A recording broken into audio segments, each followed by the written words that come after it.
Hi guys, Paul from PABrewNews. To commemorate my first bottle share, I have another beer here from the New Trail Brewing Company that I got over there. Not bottle share, of course, bottle release of their Moonlit, barrel-aged Moonlit series. This is their coffee variant. This is one of those ones I wanted to review quite quickly because it's coffee, and coffee does fade. Substantially, but it does fade. So this is their 2019 coffee variant of their barrel-aged Imperial Stout, of course in bourbon barrels. I don't know if it's Pennsylvania whiskey or bourbon. I have had some breweries say, you know, the finest Pennsylvania whiskey or bourbon. You know, it's like, oh, that's whiskey, not made in Kentucky. So, full disclosure, I've had their 2019 regular barrel-aged version of this. It was flat. I mean, I don't know if that was a specific bottle that was flat, things like that. It was very solid. It was a solid beer. It was approachable beer. It was an easy drinking beer, but it wasn't to the height that I would hope it would have achieved. Let's say that. So here's the cap to that one, right there. So we have this one now, and we have the New Trail Brewing Company big old glass. I'm so sad it's just print. Why? I don't know why they just printed the logo on there instead of like the actual. They just printed the terminology of New Trail. It's not the actual logo. If this had the big New Trail logo on it, I would be a much better glass. So I'm a little piffed about that too, but I'm the one that bought it in the spur of the moment. The other one was like one of those little tiny stemless things, and for beer reviewing, it just, for videos anyway, it's just not what you need, if you know what I mean. But I've always wanted a New Trail glass. Now I got one technically. So if they ever come out with a bigger, like a Teku with the actual logo on it, that would be the cat's meow. So we'll get that later. But right now we're doing the 2019 coffee variant of their barrel-aged Imperial Stout called Moonlit. So let's go. And of course I picked this up today over in Wilkes-Barre, Pennsylvania, which is actually Jaysburg. If you have to follow you have to follow 3rd Street across the 15, Route 15, and you go down into Jaysburg. It's there. I'll definitely go back. That was a good flip. I'll definitely go back there and check them out again at some later point in time. We'll throw this in.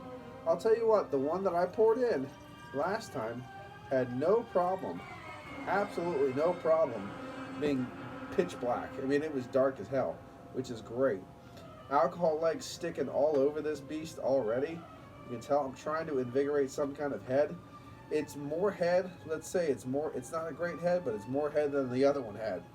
So that's already hopefully a positive note. This is a coffee variant, and they use Alabaster's coffee from Williamsport, Pennsylvania. So very nice to see local companies really coming together. That is beautiful. That is beautiful. So here we go. Excellent lacing. I don't know if you can see the lacing sticking onto that glass already. Absolutely beautiful. Oh, up to the light. No light going through this one just again. So let's get some aromas. Cheers.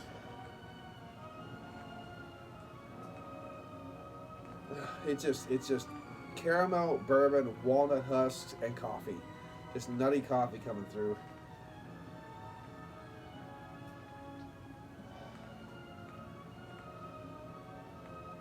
Yep. Nice walnut husk, caramel, coffee, a little bit of hint of vanilla too. Bright caramel, peppery bourbon. A little bit of roasty, smoky, toasty notes. Not too much else going on, but let's get into it and see what we have. Cheers.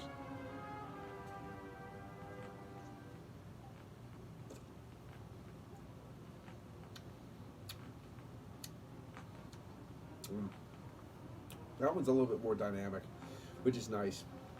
And it definitely has layers of nutty, very nutty coffee. Different layers of very nutty roasted coffee, which is really nice. And again, this one holds, it's a minute head, but it's holding a head a lot nicer, which is indicative of something that's not completely dead. That first bottle was dead as a doornail. Absolutely.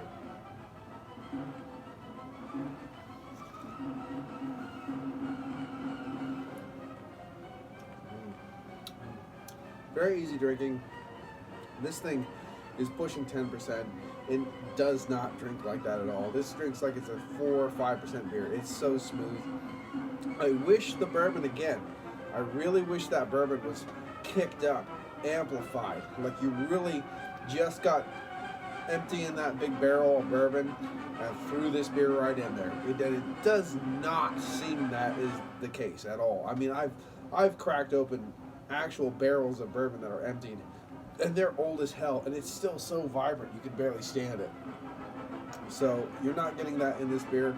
Everything's very nuanced, even the barrel aging.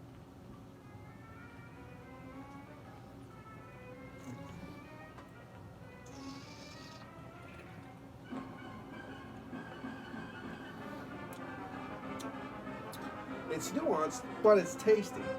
It's not dead, you know. It's still there. It's still tasty. It's still around the side of your palate. You're still wafting it back and forth rather. But it's not, you know what I mean, bombastic.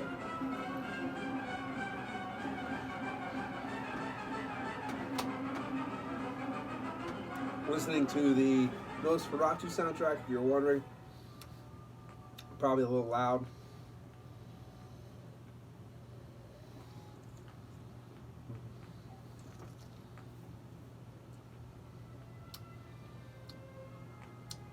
Baker's chocolate, milk chocolate, kind of back and forth.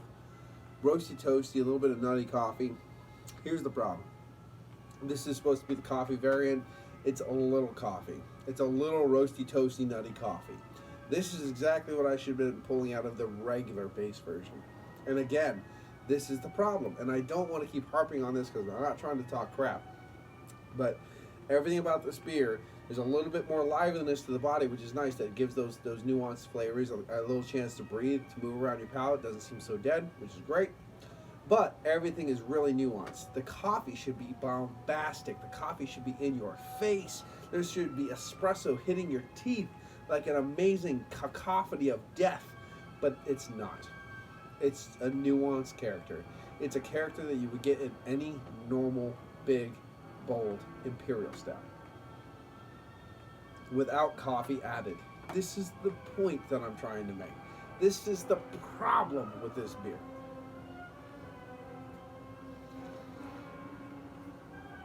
If a regular Imperial Stout is here with coffee, and you want a coffee Imperial Stout, it should go here. This is going here, a step below, because it's nuanced. You know what I mean? Like, you're not meeting the criteria of a normal Imperial Stout. You know what I mean? Let alone a coffee Imperial Stout. You know what I mean? So you're actually still not hitting those accolades. You're not hitting those levels of expectations from the beer. It's not a bad beer, but it's not hitting those levels.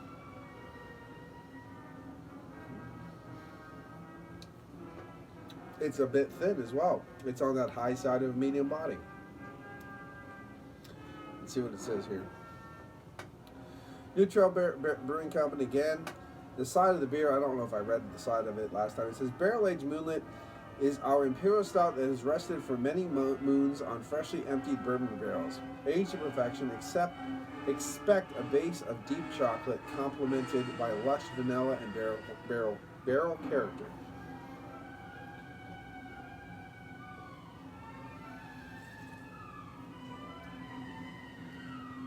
You get a little bit of vanilla. I'll give you that. I got a little bit of vanilla in the other one too. A little bit of vanilla. Not really in your face. This is not an in-your-face beer like it should be. This should be a bombastic beer. This should be the cat's meow, the dog's bollocks. This should be questioning, I don't know if I should give it a 9.5 or a 10. It should be one of those beers. And it's not. It really isn't. It's a very lackluster beer. It's very easygoing. It's very approachable. It's very unassuming, but it's boring. It's very toned down.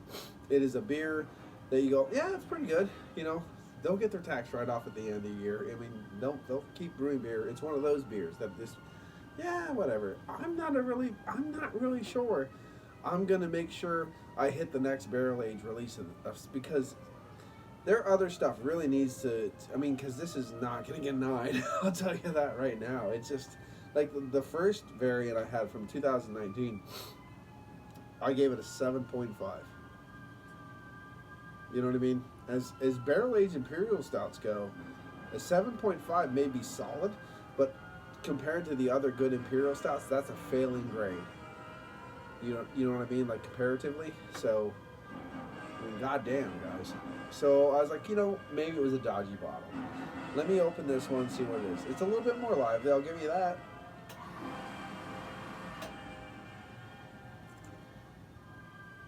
I'll give you that. It's an easy drinking beer. It really is. It's tasty. It's easy drinking. I have not a problem drinking this beer. Not a problem. I mean, it's about 10%. I don't know the ABV because they don't print it. I didn't look it up because I try not to do that. Because I don't want to be influenced by other things. Excuse me. But it's an easy drinking beer. It's got a nice oiliness to it. It's got a nice pillowiness to it. It's a bit thin. It could use a little bit more of a lively body because this one has a little bit of life to it. I mean, that last breath wasn't choked out of that hooker. If you know what I mean, just a little bit more. So those flavors are inundating the palate a little bit more and giving you a little bit more of those nice nuanced flavors to dwell on just a little bit longer. So you are picking out more things, you are enjoying it more, but the whole thing still needs to be lifted. It still needs to be more bombastic. There's no reason why you should be paying $15 for a bottle of beer that is nuanced. You know what I mean? Like, nuanced to this extent. Nuanced that you bought a coffee variant of a bourbon barrel aged beer and everything is nuanced. The barrel's nuanced, like you could barely tell it's barrel aged because it's that nuanced. The coffee is certainly nuanced, especially compared to any actual coffee Imperial Stout. It's definitely nuanced. These are the things that I'm complaining about. These are the things that should be heard. I don't know if they're going to be respected, but they should be said. They should be heard because we have too many people in the beer community that wants to lie to get beer, to get respect, to get free shit, to get this, to get that. Well, guess what? I don't get free shit regardless, so I'll tell you exactly what you need to hear. And just so you make a better beer later for yourself, for your customers. This is too nuanced to be a standout beer. And that's what you should be trying to make. You should be trying to make standout beers. Like when you try to make your hazy double IPA every other fucking time and half of them are just garbage. Because they just taste like nothing or they taste like the same thing you just released. I mean, you should listen to your consumer base. And sometimes your consumer base are just lying pieces of shit because they want to get on your good side. I don't give a fuck what side I'm on. So there you go. But I had a great time going there. I had a great time buying this big old thing, spending $200 and some odd fucking dollars there. I come home, excited, very excited. Open the first one, completely lets me down. Now this one, slightly better. Hopefully the train that I'm riding is going uphill. That's what I want. That's what I'm hoping right now. So I have a vanilla and I have a single variant to try too. Of course I have 3 of each. Of course I'm not going to drink them right now. I'm going to let them sit in the dungeon somewhere. I'm actually going to take them to my parents' house. Also, I didn't do a video. I probably should have. Did like a haul video from Neutral. I'm not really big on people, and there was a lot of people there, so I didn't do like hey, I'm a Neutral, yeah. My thought was, I'll come back when it's quieter and do a video then. But I also have a bourbon barrel aged Baltic porter from Sunrise, which I'm extremely happy about from 2019. I have a bourbon barrel aged barley wine from 2018, which I'm extremely happy to try. I can't wait for that. And also have a Tripel from 2019 in red wine barrels. I'll tell you what, red wine barrels is where it's at. Like for instance, they should have done a red wine barrel variant of this. Ugh, oh my god. Sherry barrels, I'll tell you, we'll give you 3. I mean, we're not having a back and forth discussion right now, but I'll tell you what, 3, not bourbon. Ignore bourbon right now. 3 that are fucking standalone amazing. Sherry, sweet sherry. You get sweet sherry barrels, or port would be fine too. Sweet sherry, red wine, and like I said, like or port, red wine, port, the whole deal. It's a red wine is a port, but it's a fortified wine. It's a little slightly different. But you have sweet sherry, you have red wine, and you have apple brandy. You throw an Imperial Stout in one of those, and oh my goodness. You throw an Imperial Stout, you throw a Tripel, you throw a Quad, you throw a barley wine. In any of those, and magic happens. Absolute magic. As long as what you're throwing it into is quality. You put a very good this in a very good that, guaranteed. Guaranteed sell. Absolutely A plus. A plus plus plus plus plus plus plus. Oh, that's the last of that. We're gonna give it one more sip. Cheers.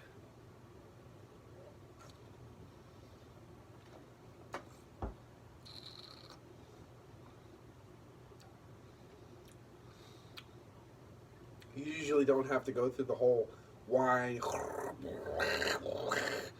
but when it's this nuance, you kind of have to. It invigorates everything. A lot of roasty toasty, a lot of charry notes, a lot of smoky tones coming through now when you really let it sit in there and do its thing. Bourbon is there. The bourbon is nuanced. Everything's nuanced about the beer. It's easy drinking. It's got a lot. It's a high side of a medium body. It's oily. It's a beer that you drink without thinking about. But that's not what you want with a beer like this. You want to savor every little aspect of the beer. I mean, that's the point of these goddamn things. So here, if this was on tap, ice cold, you couldn't taste a third at least of what is going on right now. You're like, no, it's all right. Yeah, it's all right. Yeah, and then it's gone. You spent $10 or more drinking a glass of beer you didn't even taste. You know what I mean? So, be that as it may, with the temperature I'm drinking at it now, with the nice rolling nuances that it does have, nice little charry aspects, little nuance this, little nuance that, it's still an 8 out of 10. It's a nice little beer, but I wish for the ceremonious kind of aspects of the beer. The fact that it's a bottle release, the whole deal, wax top, the blah blah blah. It could have been more, and especially because the fact that the coffee that's in it is usually the coffee that you get in like any really good Imperial Stout, not a coffee variant Imperial Stout, if you know what I mean. So this coffee there, it's just not bombastic. So the one thing that should have shined out of all this is either the bourbon or the coffee or both, and none of them shined. So I will say that the Moonlit Barrel Aged 2019 Imperial Stout from New Trail Brewing Company is going to get 8 out of 10 from me. This is from Paul for PABrewNews. Cheers.